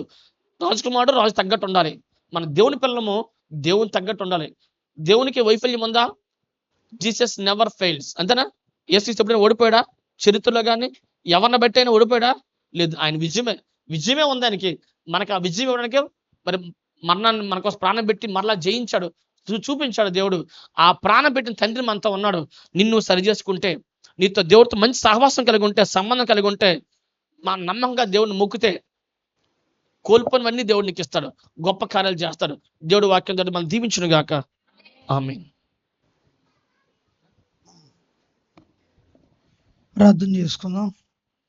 స్తోత్రం స్తోత్రం స్తోత్రం స్తోత్రం. హల్లెలూయా హల్లెలూయా. స్తోత్రం స్తోత్రం స్తోత్రం. దేవుడిచ్చినటువంటి ఒక అద్భుతమైన వర్తమానాన్ని బట్టి దేవుని నామాన్ని మహిమపరుస్తూ ప్రార్థన చేసుకుందాం. హల్లెలూయా హల్లెలూయా, హల్లెలూయా, హల్లెలూయా. పరిశుద్ధాత్మ దేవానికి వందనాలు, వందనాలు, స్తోత్రాలు చెల్లిస్తున్నాం తండ్రి. మేము నీ కృప వల్లనే దేవుడిని ఒప్పుకొనుచున్నాం. స్తోత్రం, స్తోత్రం, స్తోత్రం, స్తోత్రం, స్తోత్రం. హల్లెలూయా, హల్లెలూయా. దేవుని యొక్క సన్నిధానంలో, ఆయన వాక్యంలో, మరి మన జీవితాల్లో దుష్టుల ఆలోచన చొప్పున నడవక, పాపుల మార్గం నిలవక, అపహాసకులు కూర్చుని చోట కూర్చుండక, యెహోవా ధర్మశాస్త్రమందు ఆనందించుచు దివారాత్రులను దాన్ని ధ్యానించేవాడు ధన్యుడనే మాటని మరి జ్ఞాపకం చేసుకుంటూ వాక్యం ముగించబడి ఉండగా ప్రార్థిద్దాం. దేవుడు అట్లాంటి శ్రేష్టమైన మరి కృపను దేవుడు దయచేయాలని. లోకంలో మనం చూస్తూ ఉన్నాం, భయంకరమైనటువంటి దుర్యోచనలతో మనుషులు ఉంటున్న సందర్భాలు ఉంటున్నాయి. మరి అపహాస్యంతో ఉండేటువంటి పరిస్థితులు ఉన్నాయి. దేవుని కార్యాలంటే భయంకరమైనటువంటి పాప సంబంధమైన విధానాలు ఎన్నో ఉంటున్నాయి. వేటిలో కూడా మనం చేరిపోకుండా దేవుని వాక్యం చేత కట్టబడినట్లుగా దేవుడు ఇచ్చిన ఈ యొక్క వర్తమానాన్ని బట్టి ప్రార్థన చేసుకుని మరి ఈ యొక్క సెషన్ మనం ముగించుకుందాం. మరి ఈరోజు సాయంత్రకాలం మనకి వార్షికోత్సవ కూడిక మరియు ఉపవాస ముగింపులు, మరి వార్షికోత్సవ కృతజ్ఞత ఆరాధన, మరి ఈ యొక్క సభలకు లాస్ట్ సెషన్ మరి ఆత్మీయ నాయకులు మరి చేత ముగించబడుతుండగా ప్రార్థన చేద్దాం. ఒక్కొక్కరికి కావాల్సిన సందేశం దేవుడు వినిపించాలని ప్రార్థన చేద్దాం. మరి ఈరోజు 6 గంటలకి మనం స్టార్ట్ చేసుకుంటాం. సేవకులు ఆల్రెడీ వచ్చేస్తున్నారు కాబట్టి 8కే మనకు వర్తమానం స్టార్ట్ అవుతుంది. నిన్నంటే కొంచెం జర్నీలో ఉండటం బట్టి కొంచెం లేట్ అయింది, కానీ ఇవాళ మరి మార్నింగ్ సేవకులు కూర్చునడం చేత పెందరాడే మనం ముగించుకోవాలి అనుకుంటా ఉన్నాం. కాబట్టి ప్రార్థన చేద్దాం. ఇవన్నీ సక్రమైన రీతిలో దేవుడు నడిపించాలని, మరి మనలో ప్రతి మంచి గ్యాదరింగ్ కొరకు, వాతావరణం కొరకు ప్రార్థన చేయండి. దేవుడు కరెంట్ని, వాతావరణం స్వాధీనపరచుకోవాలని, దేవుడు సేవకుల్ని స్థలంలో బలముగా దేవుడు వాడుకోవాలని ప్రార్థన చేద్దాం. దేవుడు కృప చూపించి సహాయం దయచేయమని సాయంత్రకాలం జరిగే మరి ప్రార్థనలోను, వాక్య పరిచయలోను, ఉపవాస ముగింపులను, తదనంతరం ప్రేమ విందులను ఏ విధంగా గలిబిలు లేకుండా నీ దేవదూతల కాపుదలు పెట్టి ప్రతి కార్యక్రమాలు ఆశీర్వాదకరంగా, దీవెనకరంగా జరిగించమని ప్రార్థన చేద్దాం. హల్లెలూయా, హల్లెలూయా, హల్లెలూయా, హల్లెలూయా, హల్లెలూయా. ప్రభు నీ ఆత్మ చేత మమ్మల్ని నింపమని ప్రార్థిస్తున్నాం. నీ శక్తి చేత నింపమని ప్రార్థిస్తున్నాం. మరి 71వ రోజు ముగింపు ప్రార్థనలోకి వస్తుండగా ప్రభు నీ ఆత్మ చేత నింపండి తండ్రి, నీ శక్తి చేత నింపండి. ఈ దినం జరగబోయే ప్రతి కార్యక్రమాలు ప్రభు చేతులకు అప్పగిస్తున్నాను పలుకుదాం. ఎత్తబడిన వాక్యం నీరుగట్టి ఫలింపచేయండి తండ్రి, ఎత్తబడిన వాక్యం నీరుగట్టి ఫలింపచేయండి ప్రభు. స్తోత్రం, స్తోత్రం, స్తోత్రం, స్తోత్రం. మహాగణుడా, మహోన్నతుడానికి స్తుతులు, స్తోత్రాలు చెల్లిస్తున్నాం తండ్రి. చేరి వచ్చిన ప్రతి ఒక్కరిని దీవించి ఆశీర్వదించండి ప్రభా. తండ్రి నీ యొక్క అగ్ని వంటి వాక్కునిచ్చి ఈ స్థలంలో ప్రభా ఈ యొక్క 2026 ఏప్రిల్ 20వ తేదీ ఉదయకాలం సెషన్ రీతిగా అద్భుతమైన రీతిగా జరిగించబడిన దాన్ని బట్టి స్తోత్రాలు. చేరి వచ్చిన ప్రతి ఒక్కరిని తాకండి, బలపరచండి. ఎత్తబడిన వాక్యం నీరుగట్టి ఫలింపచేయండి. నిలబడి నీ సేవకుని బట్టి నీకు స్తోత్రాలు ప్రభా. మీ యొక్క ప్రభా సేవకుడి యొక్క సేవా పరిచయలు కూడా తోడుగా ఉండండి. వీళ్ళకి మంచి ఆరోగ్యం నుంచి నడిపించండి తండ్రికి స్తోత్రాలు. తండ్రి నన్ను ప్రభావ ఎత్తబడిన వాక్యం ప్రకారంగా నీ సారూప్యం ప్రతి ఒక్కరికి ఏర్పరచబడడానికి సాయం దయచండి. నీ స్వభావం చేత ఒక్కొక్కరిని నింపండి తండ్రి. నీ అభిషేకం, నీ ఆశీర్వాదం, నీ దీవెన దయచేయండి తండ్రి. గొప్ప రూపాంతర అనుభవం ఇచ్చి నీ సాక్షార్థమే నిలబెట్టుకోమని, సమృద్ధి దీవెన నింపమని ఈ ప్రార్థన యేసుక్రీస్తు నామములో అడిగి వేడుకుంటున్నాం తండ్రి. ఆమేన్. మన తండ్రి అయిన దేవుని ప్రేమ, ప్రభువైన యేసుక్రీస్తు వారి కృప, పరిశుద్ధాత్మక సహవాసం మనకు సకల పరిస్థితులకు సదాకాలం తోడుగా ఉండును గాక. ఆమేన్.